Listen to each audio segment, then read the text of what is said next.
আমি মনে হয় খাওয়া পেলে সব কিছু ভুলে যাই। হাই, তোমরা কেমন আছো? আমি খুব ভালো আছি। যদিও বা আমি ক্লিপ নিতে ভুলে গেছিলাম, দেন বোনের মনে পড়লো যে দিদি তুই ক্লিপ নিসনি। ওয়াও, একটা ব্যাপার। যাই হোক, আমি খেতে এতটাই ব্যস্ত ছিলাম। তো এটা হলো গুনগুন, যেহেতু মামাবাড়ি গিয়েছিলাম, তোমাদের বললাম আগের ভিডিওতে আমি। তো তিমা, গুনগুন এরা হচ্ছে কি আমার ছোটো মামার মেয়ে। ওদের ঘরেই ছিলাম, ঘুমাচ্ছিলাম বলতে দুপুরে ওই আর কি একটু আড্ডা ফাড্ডা হচ্ছিলো আমাদের। তো সবাই একটু নিজেদের হেয়ার্স দেখাচ্ছিলো, এত সুন্দর ওদের চুল, ওয়াও, নজর না লাগে কিসি কা।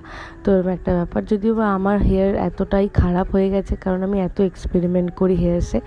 তো যাই হোক, এটা আমারই ফল্ট। এটা হচ্ছে গিয়ে কোয়েল দিদি ছিল, বড় মামার মেয়ে, বড় মামার ছোটো মেয়ে।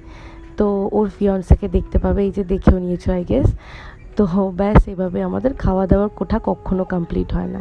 ব্যাস, আমার দিনটা এভাবেই গেল। মামাবাড়িতে সেরা মজা হচ্ছে, বিশ্বাস করো, খুব খুব মজা হচ্ছে আমার। যাই হোক, টাটা।